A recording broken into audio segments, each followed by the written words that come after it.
When an avoidant walks away, one of the biggest mistakes you can make is assuming that their physical absence automatically means emotional absence. Those two things are not always the same. A person can create enormous distance externally while still carrying an unresolved emotional connection internally. And this is where something psychologically important begins to happen. When you stop chasing, the avoidant is finally forced to experience the reality of your absence. Think about what happens when someone has become accustomed to your attention. They know you're there. They know you'll respond. They know that if they pull away, you may eventually reach out, explain yourself, ask what happened, or try to repair the connection. That creates a psychological safety net. They can create distance without immediately experiencing the full consequences of that distance. But when that pattern suddenly stops, something changes. You don't send another message. You don't ask for another explanation. You don't try to prove that you're worth loving. You don't attempt to convince them that the relationship could work. You simply step back and allow the silence to exist. And silence has a way of revealing things that constant communication can hide. For the avoidant, the initial reaction may actually be relief. This is important to understand because people often panic when they see it. They think, they're not contacting me, they're moving on, they don't care. But emotional relief immediately after separation doesn't necessarily tell you what someone will feel weeks or months later. Sometimes relief is simply the nervous system experiencing a reduction in perceived emotional pressure. The relationship may have represented closeness, expectations, vulnerability, responsibility, or emotional exposure. Walking away temporarily removes those demands. The person can breathe again, they can return to familiar routines, they can convince themselves that leaving was the right decision. But then life becomes quiet. And in that quiet, the mind begins retrieving what was previously pushed into the background. They remember conversations, they remember the way you listened, they remember small details they once took for granted. They remember how easily you understood certain parts of them. They remember the emotional familiarity of having someone who knew their patterns, their fears, their strengths, and even their contradictions. This is where absence becomes psychologically powerful. Presence gives the brain continuous access to something. Absence forces the brain to reconstruct it through memory, and memory is selective. When the immediate tension disappears, people often begin remembering not only why they left, but what they lost by leaving. The arguments may become less emotionally intense in memory, while the meaningful moments become more vivid. The person begins mentally revisiting the relationship from a different emotional position. That's why chasing an avoidant can sometimes produce the opposite of what you want. Every time you pursue someone who is actively creating distance, you give them another opportunity to experience the relationship as pressure. Another message becomes another demand. Another explanation becomes another emotional conversation. Another attempt to fix things becomes another reason for them to retreat. But when you stop pursuing, you remove yourself from that psychological cycle. Now they have to sit with their own thoughts. And this is where your own transformation becomes even more important. You are not stepping back as a manipulation tactic. You're not disappearing to make them jealous. You're not pretending not to care while secretly monitoring every move they make. That's still attachment disguised as strategy. Real detachment is different. Real detachment says, I care about what happened, but I refuse to abandon myself because someone else is uncertain about me. That is a philosophical shift. You stop asking, how do I make them come back? And you start asking, what kind of life am I building whether they come back or not? That question changes everything, because the moment your life stops revolving around another person's decision, you regain psychological freedom. You begin investing your energy into your health, your purpose, your friendships, your work, your confidence, and your future. You stop measuring your worth by whether someone chooses you. And ironically, that is often when the dynamic changes most dramatically. The avoidant may begin noticing that your emotional availability is no longer guaranteed. The person who once assumed you would always be there may suddenly recognize that you are capable of walking forward without them. That can create curiosity. Have they really moved on? Do they still think about me? Did I make the wrong decision? Why aren't they reaching out anymore? But here's where you need emotional intelligence. Their curiosity is not proof of transformation. Their missing you is not proof that they are ready for intimacy. And their return is not automatically evidence that the relationship will be different.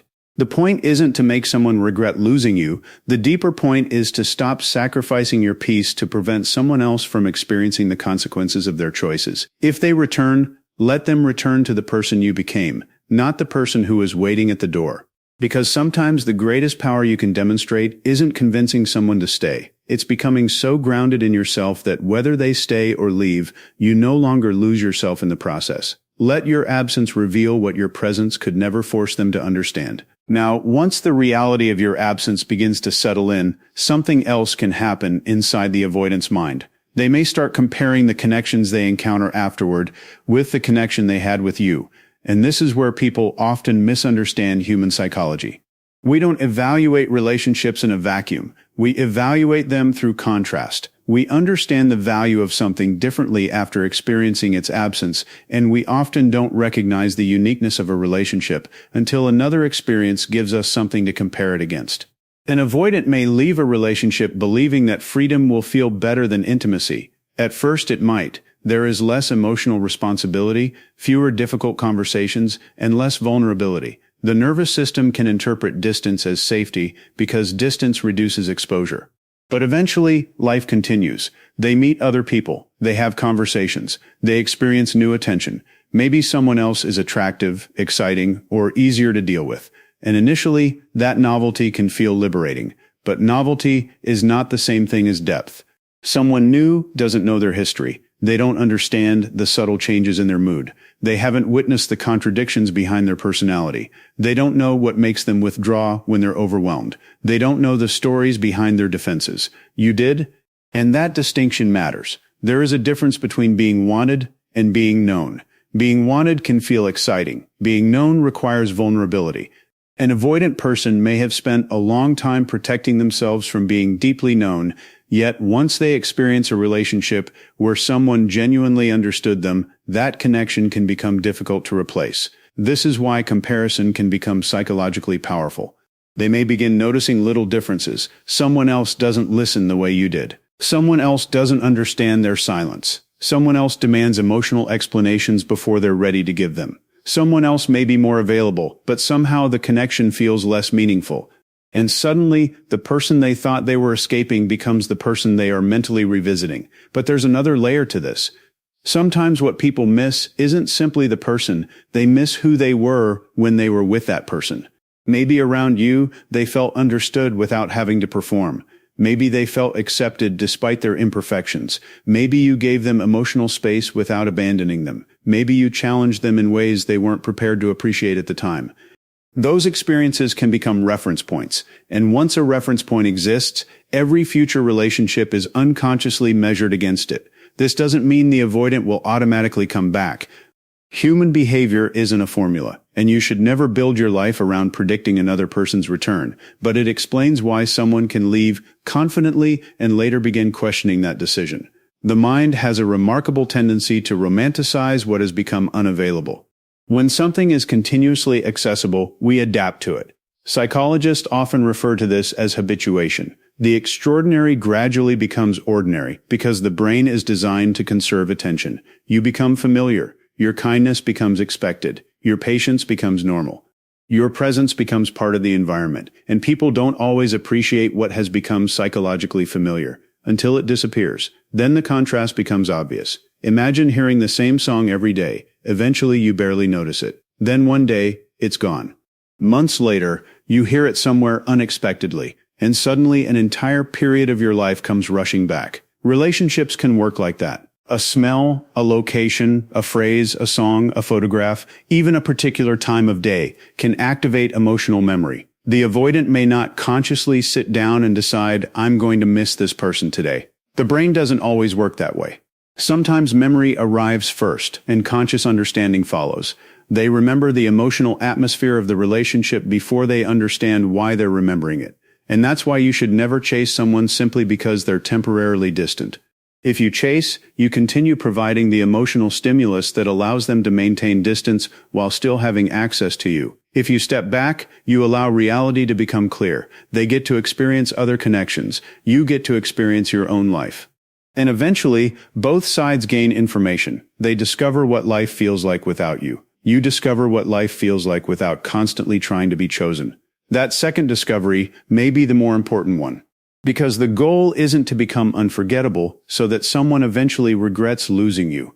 The goal is to become so secure in yourself that you no longer need another person's regret to validate your value. And if they do return one day, don't immediately interpret their return as proof that they have changed. Maybe they missed you, maybe they missed the comfort, maybe they missed the familiarity, maybe they finally recognized the depth of the connection.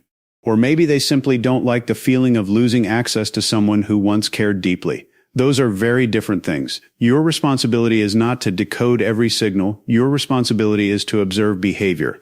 If someone returns, let their consistency speak louder than their emotions. Let their actions demonstrate whether they have developed the capacity for the intimacy they previously avoided. Because the deepest connection isn't the one someone misses after losing you. It's the one they are mature enough to protect while they still have you. Don't spend your life trying to become someone else's comparison point. Become the person you respect when you look in the mirror, and let everything else reveal itself from there. And this brings us to something even deeper, because once you stop chasing the avoidant, the entire psychological dynamic can begin to change. Not because you're playing a game, not because you're trying to manipulate their emotions, but because you are no longer participating in the pattern that kept both of you psychologically stuck. Think about what happens when someone becomes accustomed to having access to you. They know you'll answer, they know you'll explain, they know that if they become distant, you'll probably try to repair the connection. They may not consciously think about this as a strategy, but the pattern becomes predictable, and predictable patterns create psychological expectations. The avoidant pulls away, you pursue. They create more distance. You try harder. They become overwhelmed. You become more anxious. And eventually, both people are reacting to each other's behavior instead of responding to the actual relationship. This is where emotional detachment becomes powerful. When you stop chasing, you interrupt the pattern. Suddenly, the old sequence doesn't work anymore. They pull away, and you don't run after them. They become silent, and you don't panic. They create distance, and instead of desperately trying to close it, you respect the distance and return your attention to your own life. That can create something the avoidant wasn't expecting: uncertainty. And uncertainty is psychologically significant because the human brain is highly sensitive to changes in expected patterns. When something behaves exactly as expected, we don't pay much attention to it. But when the pattern changes, the brain notices. That's why your silence can sometimes be more psychologically powerful than another 100 explanations. Not because silence magically makes someone fall in love, because silence removes your predictable participation from the dynamic. And now they have to process the consequences of their own behavior. This is where people sometimes misunderstand the idea of power. The goal isn't to gain power over the avoidant. The goal is to regain power over yourself. Those are completely different things. Trying to control another person's emotions is still a form of emotional dependence. You're still organizing your behavior around their reaction. Real power is being able to say, I don't control whether you choose me, but I do control what I accept, where I invest my energy, and whether I continue abandoning myself for this connection. That is psychological independence, and something fascinating often happens when you develop it. You become less reactive. Before, a delayed message could change your entire mood. A short response could send you into analysis. A social media post could make you wonder who they were with. A period of silence could convince you that everything was over.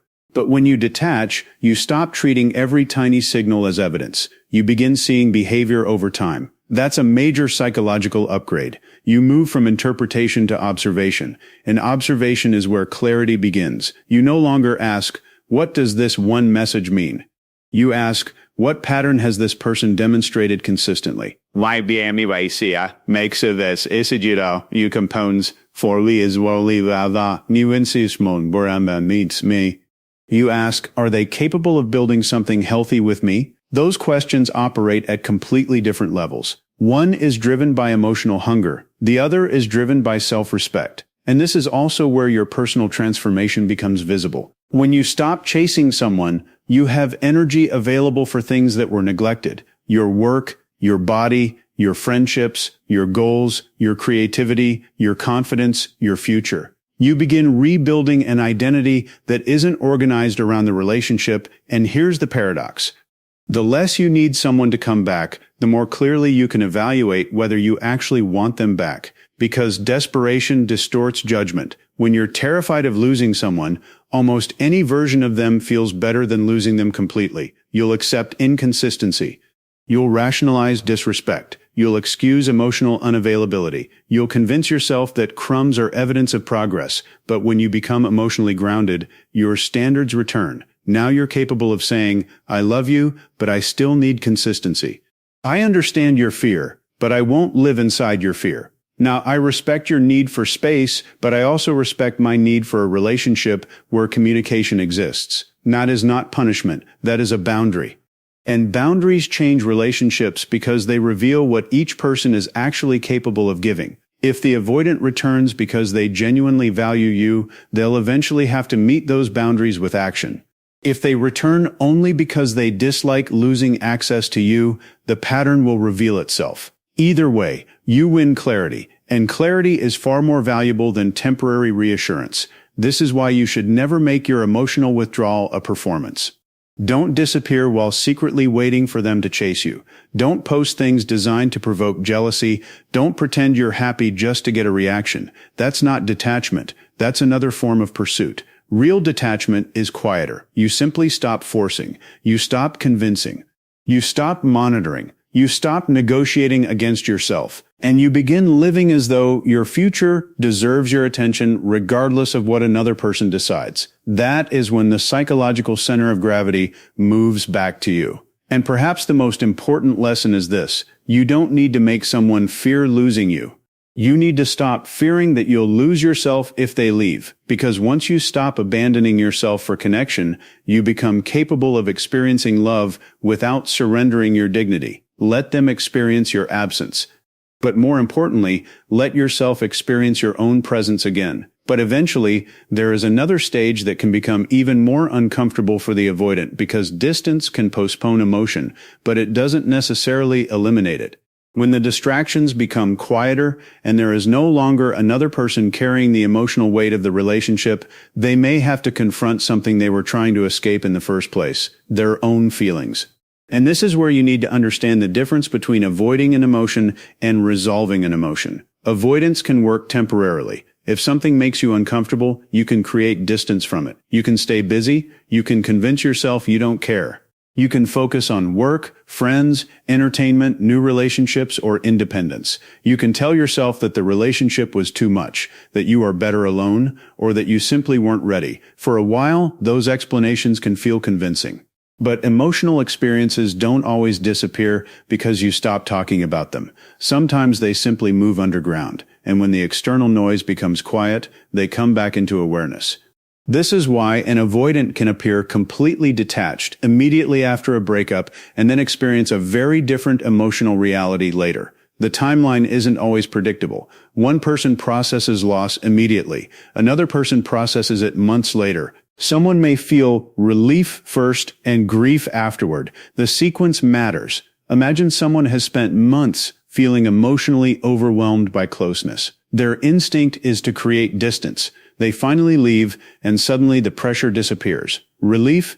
But relief isn't necessarily the same thing as resolution. The nervous system may simply be saying, the immediate source of emotional tension is gone. Then time passes. The person realizes that the relationship isn't coming back automatically. Your messages stop. Your presence disappears. There is no longer someone available to absorb the uncertainty, and now the emotional system has fewer distractions. This is when questions can begin to surface. Why am I still thinking about them? Why does this memory still bother me? Why do I miss them now that I finally have the space I wanted? Did I actually want freedom, or was I afraid of intimacy? Those questions can be psychologically confronting because they challenge the story a person created to justify leaving. And human beings are remarkably protective of their internal narratives. If I tell myself, I left because this person wasn't right for me, then I can move forward without questioning myself.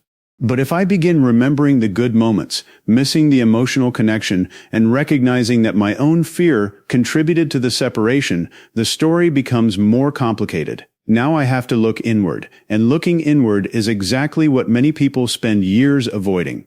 This is why you should never interpret someone's emotional withdrawal as proof that they have no feelings. You also shouldn't make the opposite mistake and assume that hidden feelings automatically mean they'll return. Both conclusions are too simplistic.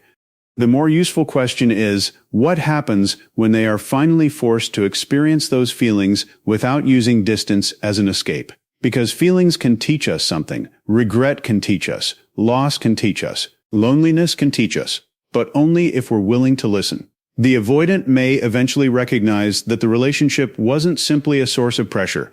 It was also a source of connection. The very intimacy they feared may have been the intimacy they actually needed. And this creates an internal conflict. One part says, I miss this person. Another says, what if getting close again makes me vulnerable? One part says, I made a mistake. Another says, what if I get hurt? One part wants connection. Another part wants protection. That internal contradiction is central to avoidant behavior. The person isn't necessarily choosing between love and no love. They may be choosing between connection and perceived emotional safety. And if they have never learned how to tolerate vulnerability, connection can feel dangerous even when they deeply desire it. This is why chasing them rarely solves the problem. You cannot love someone into emotional readiness. You cannot explain vulnerability into existence. You cannot convince another person to confront themselves. That work belongs to them. And this is where your responsibility becomes very clear. Your job isn't to rescue them from their defenses. Your job is to protect yourself from being trapped inside those defenses. If they return, let them come with awareness. Let them explain what happened. Let them acknowledge their part. Let them demonstrate that they understand what they ran from. And most importantly, let their behavior reveal whether they have developed a different capacity for intimacy. Because words are easy when someone is lonely. Promises are easy when someone fears losing you. But consistency requires psychological development. If they truly confronted themselves, you will eventually see it. They communicate differently. They tolerate difficult conversations. They don't disappear every time intimacy increases. They can express needs without shutting down. They take responsibility instead of blaming. They understand that closeness doesn't mean losing freedom. That's transformation. And if that transformation hasn't happened, their return may simply restart the same cycle. This is why you must resist the temptation to make their emotional awakening the center of your life. Maybe they eventually understand what they lost. Maybe they don't. Maybe they come back. Maybe they never do. Your growth cannot depend on which outcome occurs. Because the deepest form of healing is reaching a place where you can say, I hope they become healthier, but I don't need them to become healthier for me to become whole. Because that's freedom. You cannot force someone to face the emotions they run from, but you can stop running from your own truth. And sometimes the most powerful closure is realizing that their awakening is their responsibility, and your healing is yours. And this is where we arrive at the part that matters most, because an avoidant coming back is not necessarily the victory people imagine it to be. Someone can miss you and still be unable to love you consistently. Someone can regret leaving and still repeat the same behavior. Someone can say, I made a mistake, and still not understand why they made it. So if they return, don't make their return the finish line. Make it the beginning of observation. This is where emotional maturity becomes more important than emotional excitement. Imagine you've spent weeks or months wondering whether they'll ever come back. Then one day they appear. Maybe they send a simple message. Maybe they say they miss you. Maybe they apologize. Maybe they tell you that they've been thinking about everything. Your nervous system may immediately respond. Hope rises. Your memories become vivid. The pain of the separation suddenly feels worth it. And because you've wanted this moment for so long, you may be tempted to overlook everything that happened before it. That's where you need to slow down. Don't let relief make your decisions for you. The question isn't, did they come back? The question is, what has changed? Those are completely different questions. A return can be emotional. Change is behavioral. Anyone can miss someone. Anyone can feel lonely. Anyone can become nostalgic. Anyone can become afraid that they've permanently lost access to someone who loved them. But building a healthy relationship requires something much more demanding: consistency. If they genuinely want another chance, watch what happens after the emotional reunion. Do they communicate when things become uncomfortable? Do they remain present when vulnerability increases? Do they take responsibility for disappearing? Can they acknowledge the impact their behavior had on you without immediately becoming defensive? Can they tell you what they have learned? Can they explain what they're going to do differently this time? And then, most importantly, do their actions continue to match those words when the initial excitement disappears? Because anyone can perform change for a week. Real change survives inconvenience. That's the test. A person who has genuinely developed emotional maturity doesn't simply return because they miss the relationship. They return with a greater capacity to participate in it. They understand that intimacy requires tolerating discomfort. They understand that communication doesn't mean losing independence. They understand that needing space doesn't require emotional disappearance. They understand that vulnerability isn't weakness, and they understand that love isn't simply an emotion you feel when everything is comfortable. Love is also a pattern of behavior you maintain when things become difficult. This is why you should never accept someone's return as proof that everything has been repaired. The relationship ended for reasons. Those reasons need to be understood. Otherwise, you aren't creating a new relationship. You're reopening an old one, and old patterns have a remarkable tendency to return when nothing underneath them has changed. The avoidant gets overwhelmed. They withdraw. You become anxious, you pursue. They retreat further. You become more desperate for reassurance. They experience more pressure. And eventually, the relationship collapses again. That's the cycle. The only way to break it is for the people inside the cycle to change their responses. You may need to stop pursuing. They may need to stop disappearing. You may need stronger boundaries. They may need greater emotional communication. You may need to stop interpreting distance as a challenge to prove your worth. They may need to stop interpreting closeness as a threat to their autonomy. That's what healthy reconciliation actually looks like. Not two people recreating the same relationship because they missed each other. Two people building something different because they've understood themselves differently. And here's another important distinction. Forgiveness does not mean immediate access. You can forgive someone and still require evidence. You can love someone and still say no. You can believe that someone has good intentions and still recognize that their current behavior isn't healthy enough for you. That's not bitterness. That's discernment. And discernment is what protects love from becoming self-abandonment. If they come back begging, don't be hypnotized by the intensity of the moment. Listen carefully. What are they actually asking for? Are they asking for another opportunity to build something healthier? Or are they asking for relief from the loneliness they feel without you? Those may sound similar, but psychologically they're very different. One is responsibility. The other is emotional dependency. And you don't have to figure that out in one conversation. Time reveals motives. Consistency reveals character. Pressure reveals emotional capacity. Conflict reveals whether transformation is real. So don't rush. Let reality speak. If they have truly changed, you won't need to force yourself to believe it. You'll see it. You'll feel the difference in the way they communicate. You'll notice that they no longer disappear whenever things become emotionally complicated. You'll see that they can remain present without feeling trapped. And you'll notice something else. You won't feel the same desperation you once felt, because you've changed too. You no longer need their return to prove that you are valuable. You no longer need an apology to validate your pain. You no longer need them to choose you in order to choose yourself. And that may be the greatest transformation of all. Because the ultimate goal was never to make an avoidant beg for another chance. The goal was to become so grounded in your own worth that you can evaluate their return from a position of clarity instead of hunger. If they come back changed, you can decide whether their actions deserve a place in your future. If they come back unchanged, you can walk away without destroying yourself. Either way, you win something more valuable than reconciliation. You win yourself. So remember this. Don't measure someone's love by how desperately they return. Measure it by how consistently they stay.